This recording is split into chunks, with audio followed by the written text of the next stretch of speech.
Hello, it's Renata with Renata's Garden, and it's time for another episode of Unearth Horticulture. Today's topic is all about Phalaenopsis orchids and the science of nodes. Alright, you've all seen them in grocery stores. Phalaenopsis orchids, otherwise known as moth orchids because of their beautiful wing-like blooms, are pretty commonplace now that they are commercially produced across the country. And they are, yes, they are tropical orchids, but they work really well in our interior environments because naturally they grow under the canopies of trees and rainforests. They can handle more indirect, lower light levels. And Phalaenopsis, as compared to other tropical orchid species, can actually tolerate drier conditions better. And so it lends them really well to our home environments. And so I thought today I'd talk a little bit more about orchid care, specifically about the nodes on the flower stems and how you can use a knowledge of them to trigger new flowers in future after the original flowers wilt and die back. Phalaenopsis orchids have these beautiful long flower stems, also known as flower spikes, that have these bumps all along them. And these bumps are called nodes.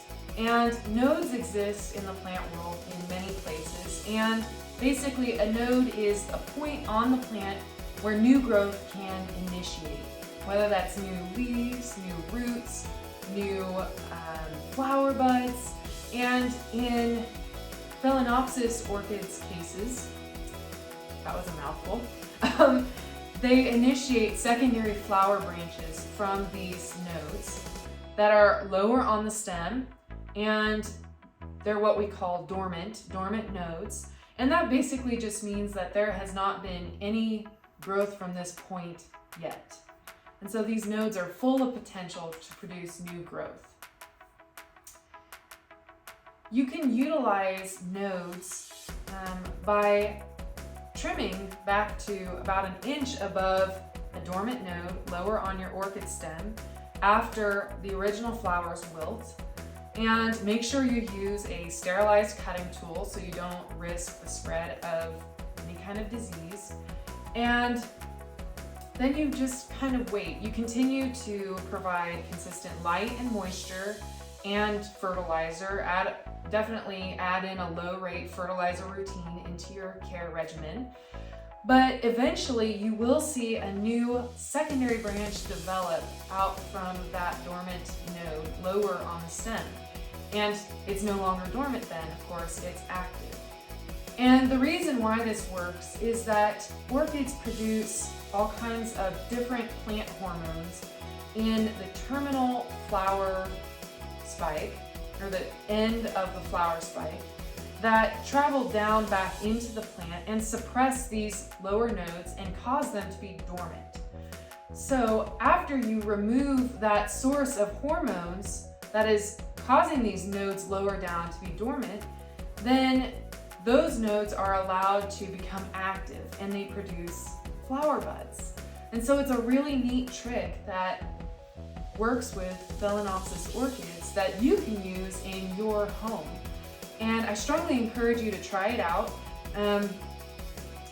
The secondary flower branch may produce fewer blooms than the original, anywhere from 3 to 7, depending on your specific orchid's genetics, but it will produce secondary blooms that you can enjoy for a few more months after the original blooms die off. So yeah, if you have any questions about that process, feel free to reach out and ask me. So we've talked about how it works to trim the original orchid spikes back to initiate a secondary flower branch lower on the same spike.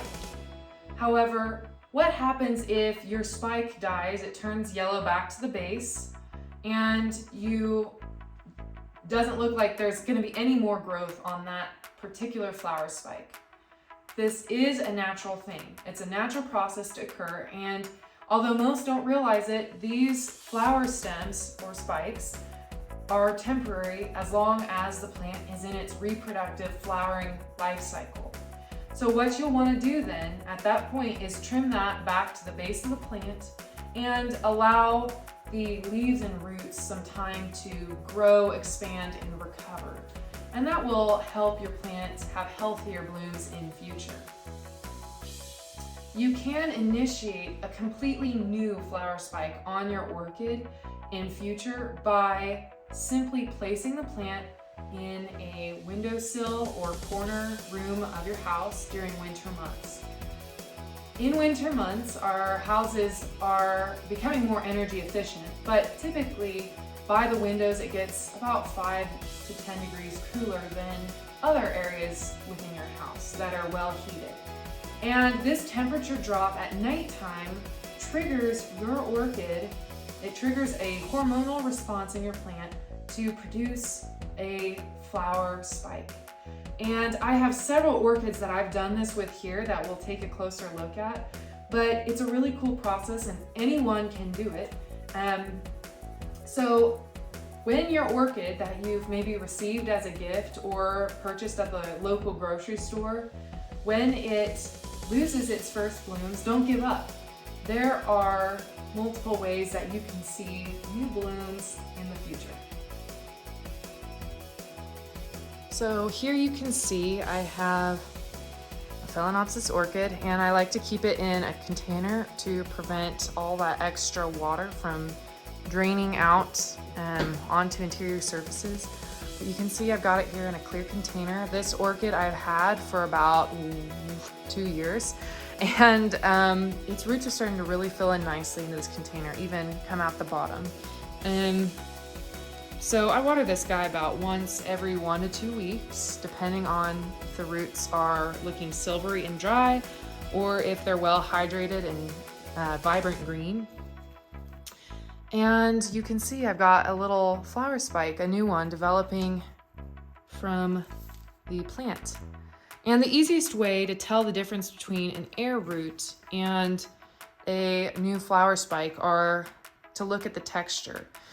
With roots, they are smooth kind of along the whole length of them, but the flower spikes actually have nodes that form up the stem, as you can see there.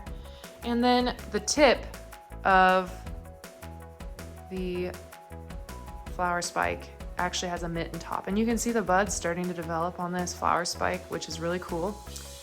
And then orchid root tips are just either kind of rounded, or if they're really active, they'll be pointed and even a little red. See, there's an active root tip. And here's one of my smaller orchids, smaller hybrid Phalaenopsis orchids. And you can see this one has gone crazy. It has 1, 2, 3, 4 different branching spikes on this particular stem. Whoop! These kind of get tipsy as they age. And you can see I've got some physical damage on some of these leaves, and maybe I'll go over leaf health in future. But really I just wanted to see this really vigorous flower spike. It's probably gonna have 30 flowers on one spike.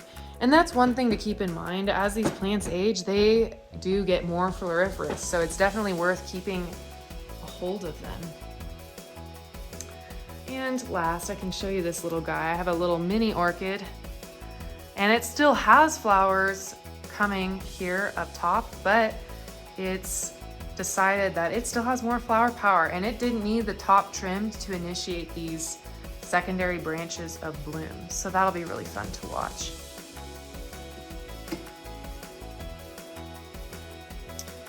This last orchid I'm going to show you is an example of a flower spike that I trimmed earlier. As you can see, just 1 inch above a previously dormant node, and 3 to 4 weeks later, I have this beautiful secondary branch that is going to bloom out. and you can see the buds are starting to develop, are really young. And this is a really important time to be fertilizing with low rate fertilizer to support these marshmallowing out.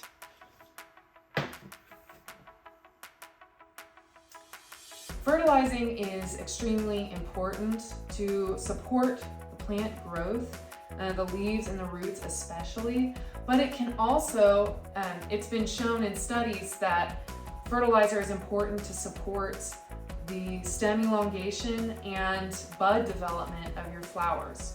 And so I suggest fertilizing at any point when you don't have open blooms on your orchids. If you do notice that you have a slight fertilizer deficiency in your orchid's leaves while it is in flower, you can give it a low rate boost of fertilizer. Just try not to do it periodically while the plant is in flower.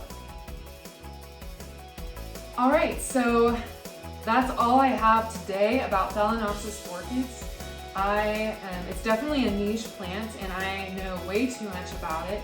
So if you have any questions, feel free to pick my brain. I'm happy to answer. Just shoot me a message or send me an email and I will get back to you. So until next time, you've been watching Unearth Horticulture.